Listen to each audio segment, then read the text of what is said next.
According to Leo Rosten, the author of Joys of Yiddish, a mensch is someone to admire and emulate, someone of noble character.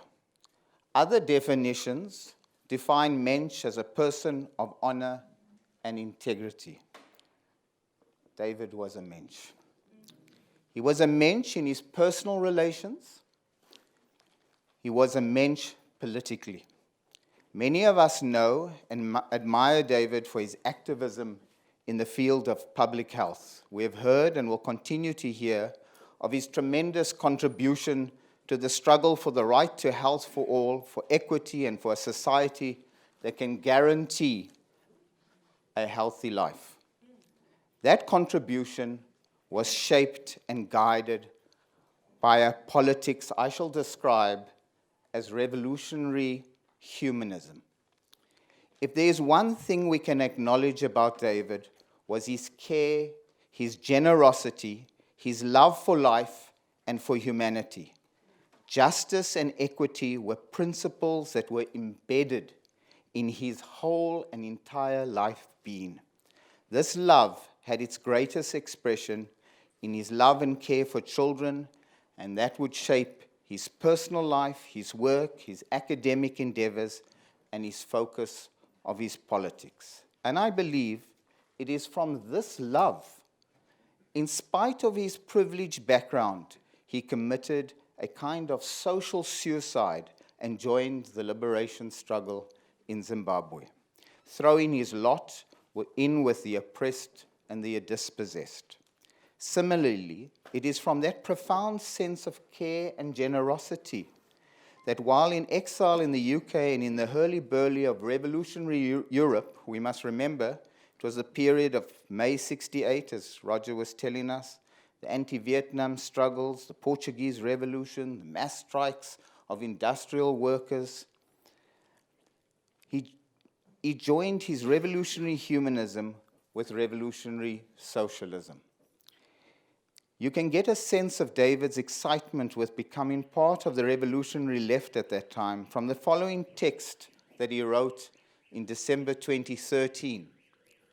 Writing a short appreciation of the life of a comrade called Charlie van Gelderen, who became a father figure to many of us and to David himself, he writes, I first encountered Charlie in the UK winter of 1974 at a teaching organized by then the International Marxist Group in North London. I wonder if you were there, Roger.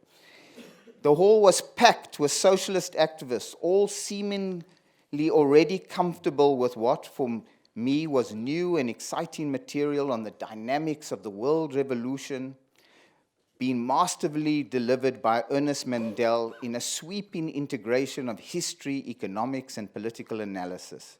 During one of the question sessions, someone whom I could not see from where I was sitting made a lengthy intervention in the broadest KP accent I had heard for years. The atmosphere created by erudite, sharp, and challenging ideas was intimidating for a newcomer to these debates, but was instantly humanized by the familiar accent which prompted a fit of uncontrollable giggling in my part at the unlikely presence of KP at this event in North London. Maybe you were there, Sue. David was not just a socialist. He regarded himself as a Marxist. I mention this not to lay claim to label, but for us to understand his intellectual, philosophical, and strategic commitment that David pursued throughout his life and help understand his unwavering persistence, his deep commitment to the struggle of the poor and downtrodden, and his loyalty to building and supporting working class struggle and movements, his lifelong anti-capitalism. But for David, Marxism was not a dogma, a doctrine to be loyally recited. His Marxism had nothing to do with Stalinism, where Marxism was appropriated for the purpose of crushing dissent and shoring up undemocratic and authoritarian rule. His Marxism had nothing in common with repetitious incantation of a few quotes from Marx or Engels in the style of a typical Buddhist prayer wheel. It consists of a method of critical thought about the social reality with the aim of its revolutionary change. I think that's the contributions that we've heard about throughout today. This creativity, this way in which his ideas on health were focused by these perspectives. His Marxism was open, not closed. In the words of someone whose writings had great influence on David, the eco-socialist Michael Lowy wrote the following the collapse of the Soviet Union and the rise of the idea that there was no alternative to capitalism. Lowy wrote, Marxism must once again become utopian by drawing its inspiration from the principle of hope that resides in the struggles, dreams, and aspirations of millions of oppressed and exploited, the defeated of history. For David, socialism meant freedom, freedom from want, as well as the freedom to give expression to all our creativities.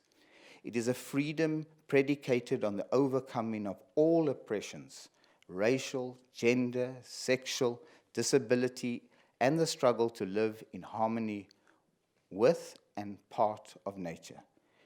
Key to David's revolutionary praxis was an understanding that it is only through their own experience, in the course of their own revolutionary praxis, that the exploited and oppressed masses can overcome both the external circumstances that chain them and their previous mystified consciousness. In other words, the only genuine form of emancipation is self-emancipation, as Marx would later write in the founding declaration of the First International. The emancipation of the workers is the task of the workers themselves. Central to David's socialist politics, as you've already heard, was his internationalism. His international orientation came easy due to his own experience of making politics in several different countries. The need to support struggles in other parts of the world were the DNA of the politics of the 70s when David came to revolutionary politics. We will hear how David gave expression to his internationalism via his support and involvement in the struggle for a free Palestine. However, at the center of his active international solidarity, whether on Palestine or through the global health movement, was his understanding that capitalism is an international system based upon imperialist domination. Not in my name guided David's activism with relation to Zionism, but Palestine had great strategic significance because he understood that the Middle East was at the center of the geopolitics of US imperialism. David's politics absorbed key foundations of the political legacy of Leon Trotsky and the Fourth International, both in theory and from his experience of the transition in Zimbabwe. David understood that the objectives of national liberation, meaningful democracy based on one person, one vote, land reform, and wider redistribution of wealth could not be achieved within capitalism. Central to David's politics was the idea that the national liberation struggle would have to grow over into a revolution against colonial domination or national oppression, into a far-reaching process of taking over the heights of the economy and putting the wealth of society under democratic control of the oppressed and exploited themselves. In other words, he strongly believed in the notion of the permanency of the revolution, that this did not occur in Zimbabwe nor South Africa, did not require a review of theory or strategy in David's mind. On the contrary, the failure both in Zimbabwe and South Africa to fulfill the aspirations of the masses promised by the national liberation struggle confirmed its validity. The revolution in Southern Africa would have to be anti-capitalist and continuous if we were meaningfully going to change the lives of the poor. It is this David that I encountered shortly after he came back to South Africa with Sue and his children in early 90s. We had first met in Zimbabwe. I was taken to David and Sue's house by Carl Brecker and Kate Truscott, who were part of a left political group of Zimbabweans and South African exiles. So began a political collaboration between us that resulted in 1996 in the formation of the Alternative Information and Development Center, AIDC. Kate Truscott, Carl's partner, died in 1993 of breast cancer and left a legacy of books and a small amount of money.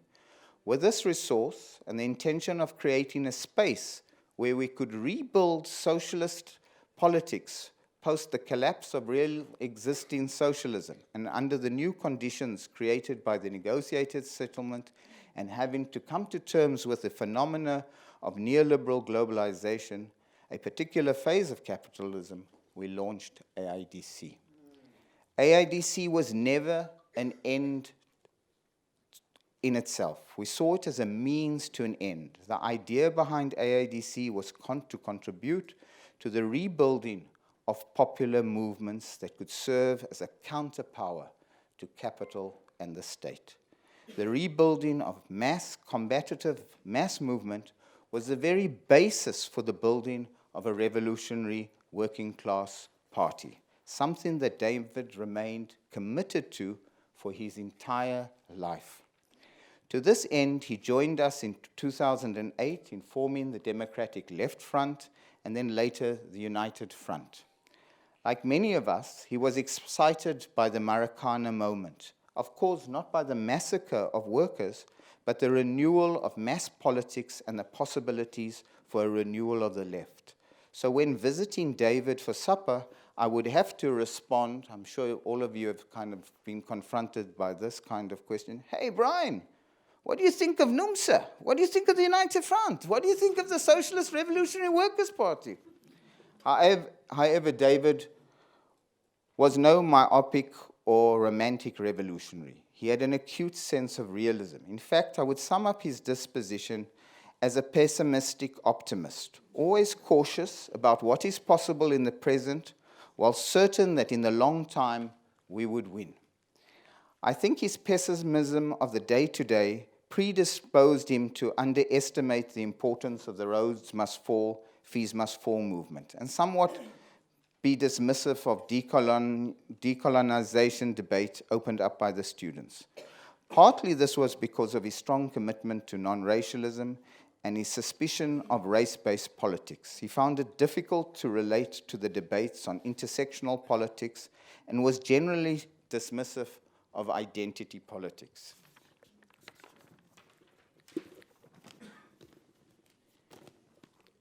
Getting our politics right when it comes to the way in which race and class are interrelated, especially in a country like South Africa, is particularly difficult.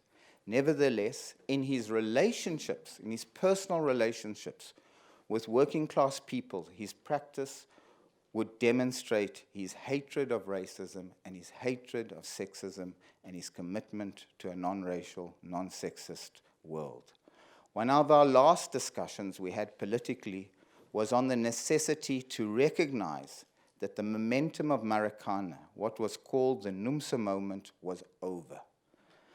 Our discussion on the making sense of the political challenge we faced was formulated in an editorial of our magazine Amandla, which is distributed and which has a beautiful tribute to David, and of which David was a founding member of. In this editorial, we said the following: those initiatives, the mass strikes of the miners and the farm workers, NUMSA Special Congress, the formation of the EFF, and tertiary student struggles represented a huge opportunity for renewing radical politics in South Africa, especially as they were emerging within a context of intensifying social struggles and deepening class antagonisms.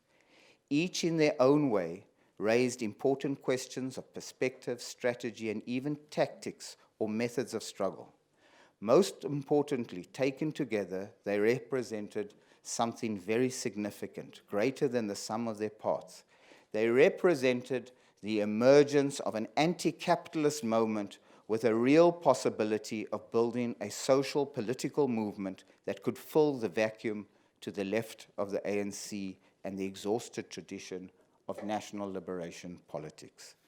However, as we approach the end of the second decade of the 21st century, we need to acknowledge most of this energy has been dissipated and the left is more marginal than ever. The anti-capitalist moment has gone. David's approach to the ending of a huge opportunity for socialist renewal can be summed up by one of the greatest and heroic revolutionaries of the socialist movement, Rosa Luxemburg, when she said, "The road to socialism is paved with defeats from which we draw historical understanding, power, and idealism." He would have been excited by what is happening today in many parts of the world, Chile, all the way through to Lebanon, all the way through to other parts of the world, to Sudan, to Algeria, and to see the beginnings of a flicker of hope arising out of the ashes of the Arab Spring. David's view and injunction to us would be not to despair, but rather to come to terms with our situation, to realize the need to review current strategies and tactics with a profound sense of the need to rebuild and to rethink. David was of the view that it is in the course of struggle, mass action, and movement building that we will find the most fruitful outcomes of our reflections and reorienting. In concluding this tribute to David and sharing his political perspectives, I end by quoting Daniel Ben Said, also from the same international political current. He writes in his memoir, An Impatient Life, quote, "Changing the world is more difficult, certainly, than Marx and our own earlier selves believed, but it is no less necessary than it ever was. From the international demonstrations of the World Social Forums, the impatient need for something new has once again begun to move. A shiver, still fragile and timid, like an uncertain convalescence, insufficient to reverse the regressive spiral of retreats and defeats. But just proclaiming that another world is needed already means shaking the yoke of the fait accompli. So that this other world becomes possible, another left is needed. Not a left in denial or shame, not a light or dehydrated left, but a left of struggle up to the mark of challenges of the age. As we pledge to take David's magnificent legacy forward, let us recall the words of the Soviet novelist Nikolai Ostrovsky when he wrote, "Man's dearest possession is life. It is given unto him but once, and he must live to it, to feel no torturing regrets for wasted years. Live so that in dying you must say, 'All my life and all my strengths were given to the finest cause of this world, the fight for the liberation of mankind.'" I truly believe that this was the meaning and significance of David's life.